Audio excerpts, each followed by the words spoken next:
All right, next department is Business and Community Services. Sarah Ekman is the interim director, and Dan briefly talked about this, and I'm sure Sarah will too, but let me just also pipe in. So I did make a structural decision to transfer the current Business and Community Services Department to the Department of Transportation and Development. So in essence is eliminating the Department of Business and Community Services, but all the functions, most of the functions are moving now to the Department of Transportation and Development effective July 1st. However, the presentation you're seeing today is still in the department format, only because I made this decision after the budget was formulated. There will be some efficiency savings with this merger, which I assume, Sarah, you may address briefly in her presentation. But I just wanted to call that out so there's no surprises. You're still seeing it, though, in a department format. Will we see those efficiency changes in like a supplemental budget? A supplemental budget after along July the way? 1st, correct, yes. That kind of thing. Okay, but other than that, everything pretty much holds true on what they expect to do and what they need the money for and where Correct, the money's coming from and that type of thing. Yes. Okay, thank you. Thank you. With that, Sarah, go ahead, please. Great. Good morning, Budget Committee. My name is Sarah Ekman. I'm the Interim Director with BCS, as Gary said, and pleased to be here today to present our budget to you.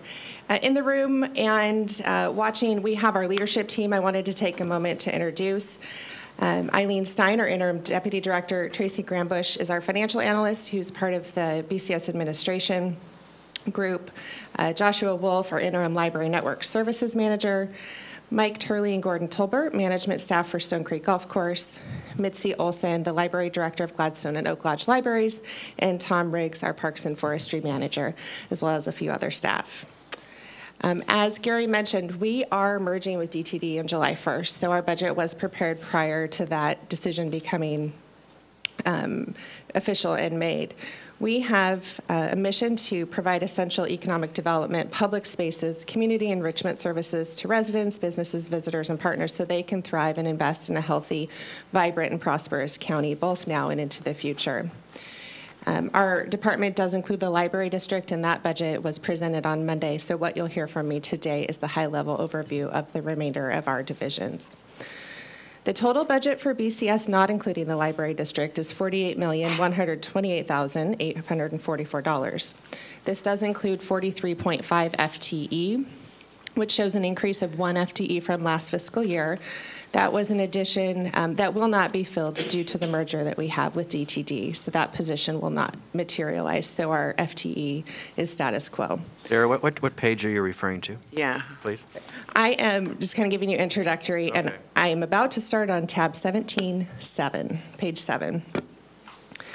So if you do turn to page 17.7, this is our department summary by fund. We have 6 lines of business down the left-hand side, and you can see, as I mentioned, they're quite diverse. We have BCS Administration, the County Fair and Event Center, Economic Development, Libraries, which includes both Library Support Services, which is also known as Library Network, and the Gladstone and Oak Lodge Libraries. We have our Parks, Golf, and Recreation, which includes the Stone Creek Golf Club and County Parks, and then Assets, which includes Forestry and Property Disposition. Budgeting for those 6 lines of business goes across 7 funds, so I'm going to go through each of those funds individually and give you the highlights there. The County Fair Fund, as we look at this, some of the highlights and more large increases and decreases. The County Fair Fund provides funding for the Fair and Event Center, and there is just under $1 million being attributed to the event center and under $5 million being attributed to the fair and rodeo. And I'll talk in more detail about those. However, that more than $4 million increase in the county fair line is due to state Arpa dollars received by the fair to fund capital improvement projects such as the new multi-purpose facility at the fairgrounds.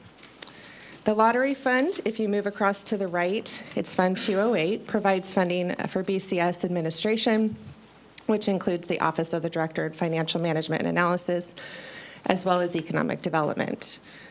The roughly $1.5 million budgeted in the Lottery Fund for administration is made up of funds collected through essentially an internal allocation, so it's grouped with lottery dollars to accomplish our BCS administration as well as our economic development function. We do have funding budgeted here for a land bank authority. The board made a decision earlier this year to pause all activity on that, but I wanted to call out we do still have money budgeted for that purpose.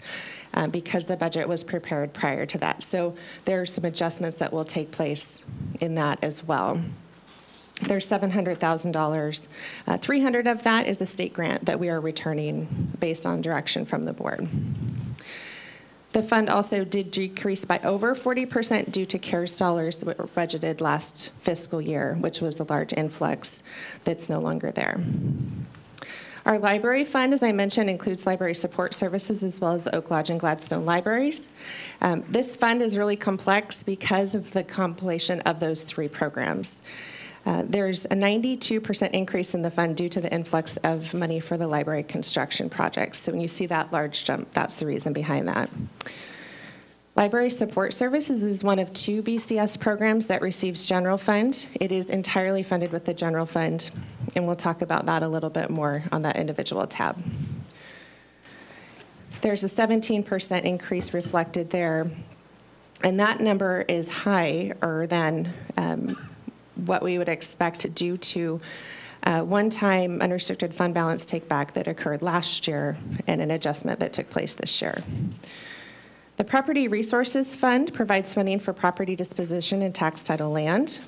And you'll see we do have a large reserve in that program due to a policy adopted in 2018 that maintains reserves for capital, property cleanup, unknown liabilities, and an amount equivalent to 4 years operating expenses. I want to make sure I'm on the same page as you and tab and page, Yes. and I don't see that item that you were just talking about. So can you help me out? I'm sorry, Absolutely. I probably got And lost somewhere. I'm doing kind of a broad high-level overview still on tab 17.7.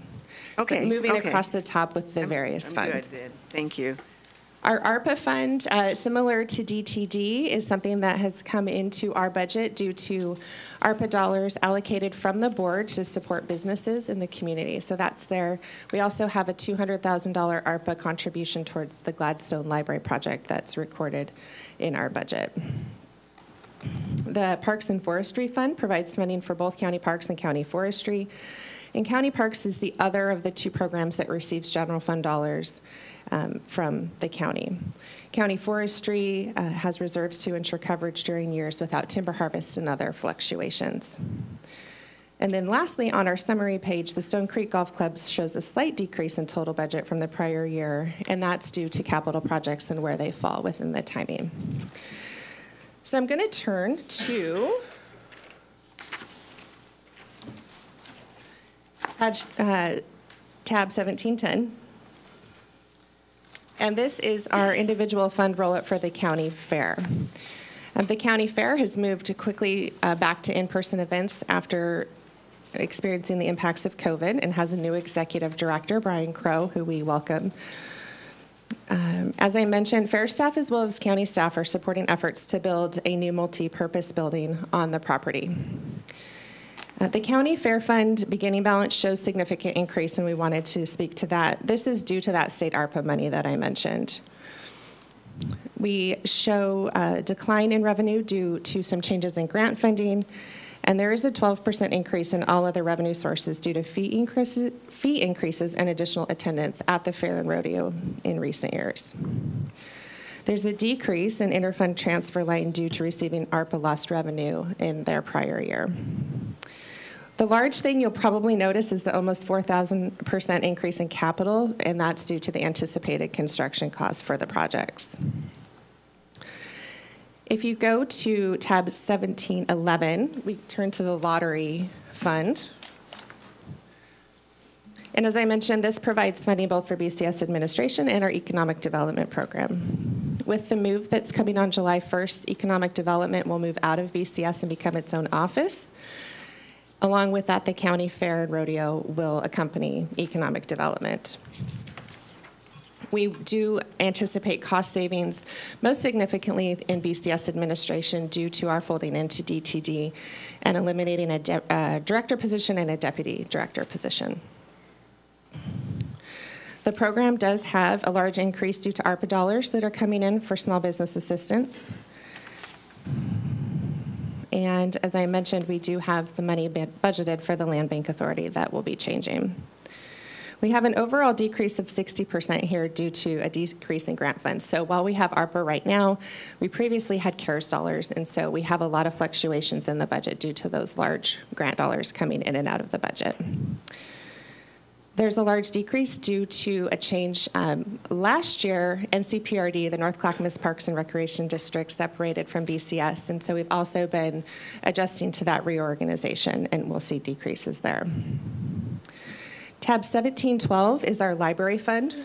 As I mentioned, this includes 3 program budgets and does roll together a lot of complexity as we work through that. So it has library support services again, and the Oak Lodge and the Gladstone libraries. Let's see here. Oak Lodge library plans and Gladstone library plans are temporarily delayed.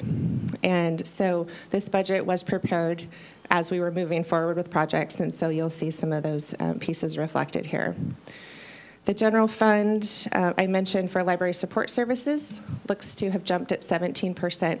And we did carefully evaluate this year what funding was available for library support services. And we're going to be working in the coming year with our city partners and county administration to look at how we can plan for a sustainable budget for that program. Sarah, can you help me out? Where's that 17% at? I'm on page 1712. 1712. Yeah, I'm not seeing it either.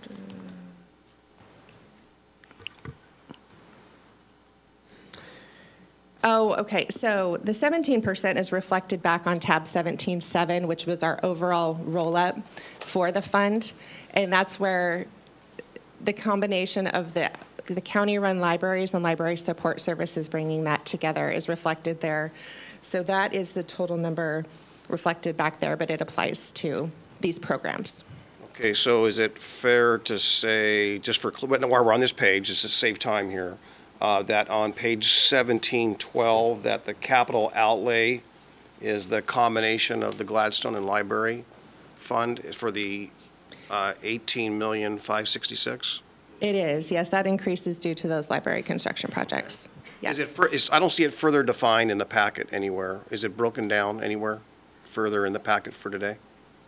In the packet for today, no, these higher level summaries, but we can provide something that would break out those capital costs. Thank you. And how they're budgeted, certainly.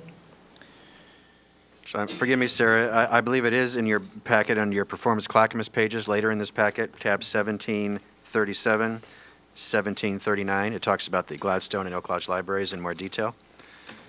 Let me look back there.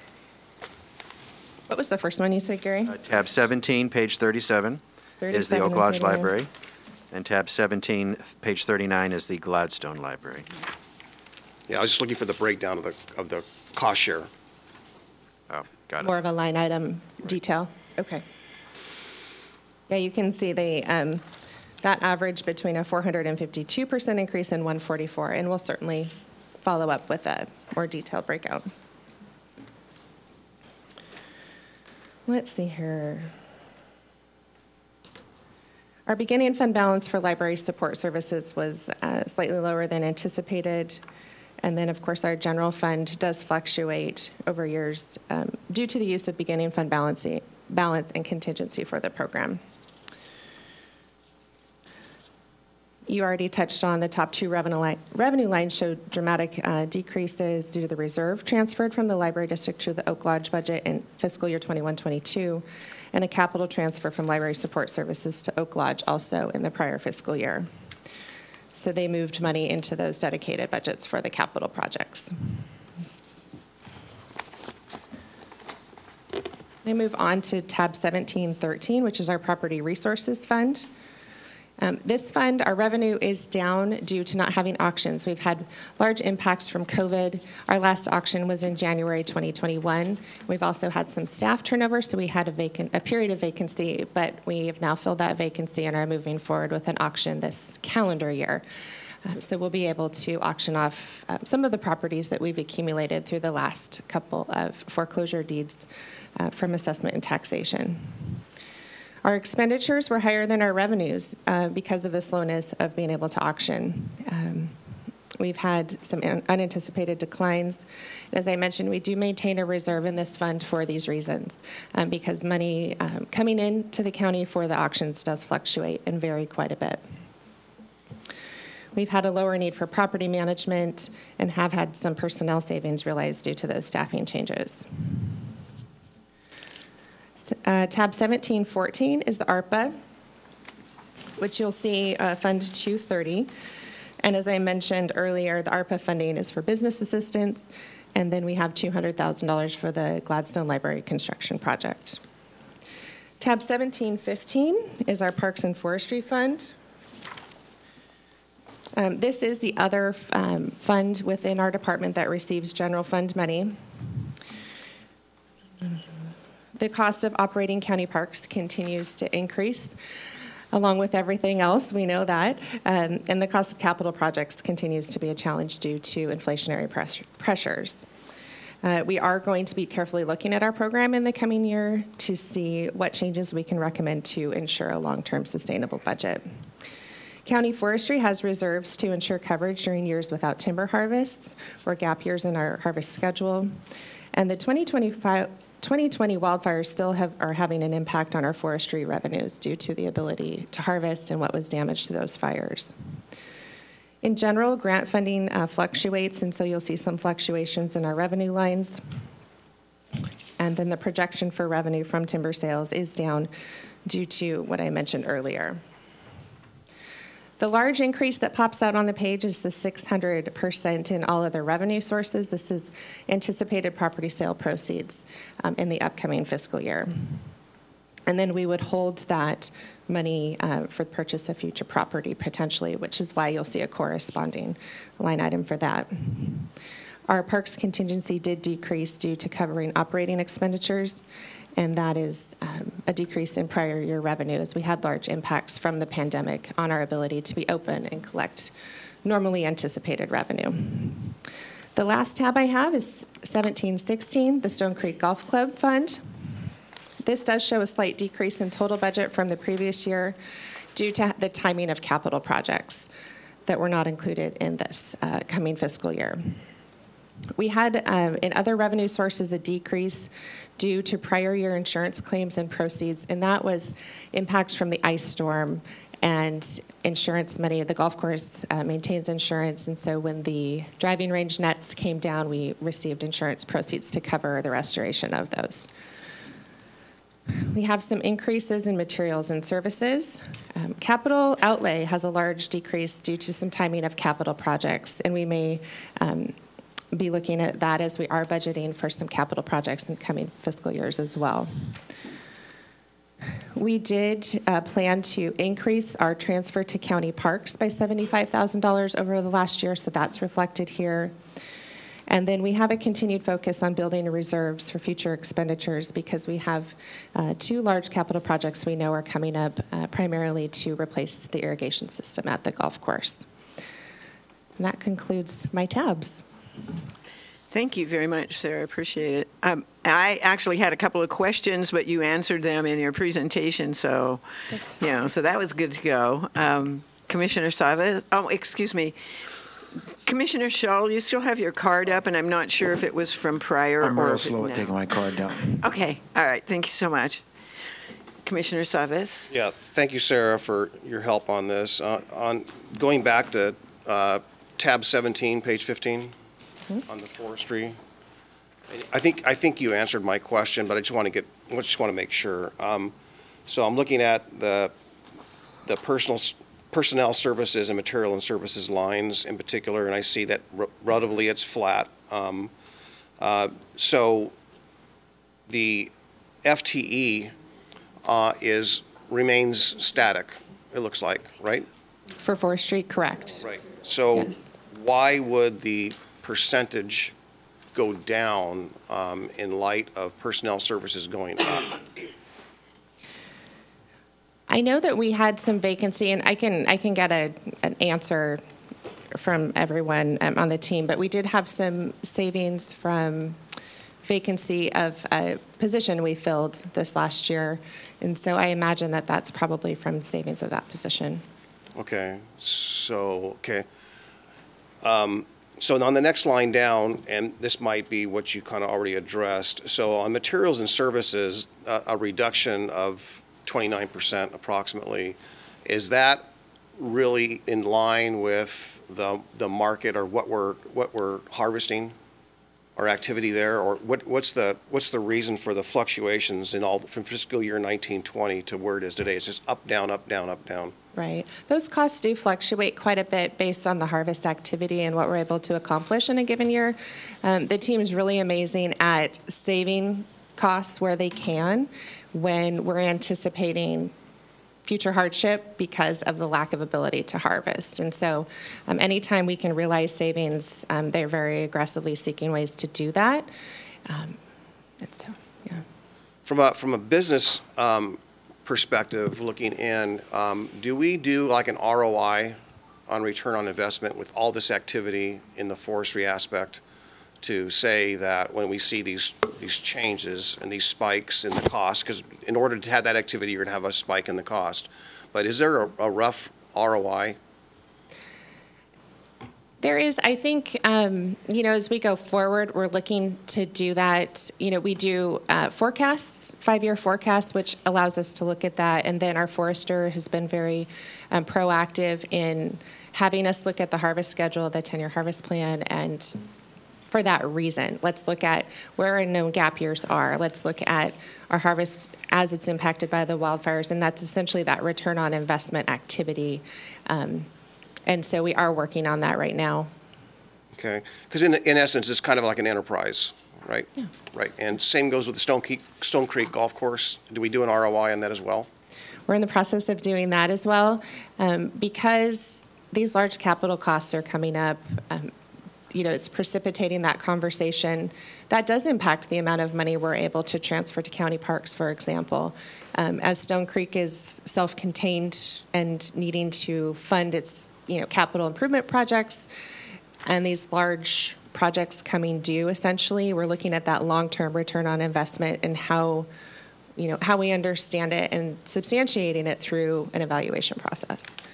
Okay, and lastly, do you look at the county fair as an enterprise? We have a unique relationship with the county fair. So we look at them as a partner, and they have the autonomy of the management of the fair, and then we partner with them to ensure that the connection with the county is consistent with the parameters outlined in our fair management agreement. So, yeah. Okay. Thank you. Mm-hmm. Thank you. Mr. Karn, and then Commissioner Smith. Thank you. You may or may not know this number, but just curious, because of the wildfires and the amount of timber harvested, there's 400,000 worth of board feet. Maybe we found a way to fund our new courthouse with the price of lumber. What page are you on, jokingly, Jamie? What page? But was there a number realized for that harvest because of the wildfire? Do you know?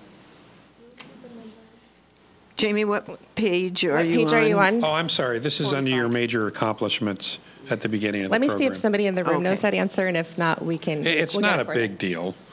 Just curious. Okay. We're still waiting on numbers, so we'll follow up with that. Got you. And then the second part of that question would be, you had mentioned the ability to harvest, and then at the same time, so out of the damaged timber because of the fire, you were able to harvest about 40 acres. How much more may be left to harvest because of the wildfire?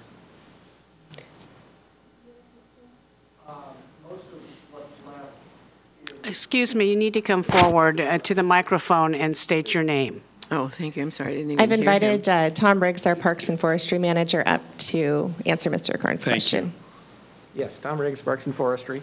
And most of what's left is stuff that is, the damaged is interspersed with new plantings, existing trees, and we're letting some of it reseed itself, some of it we're replanting.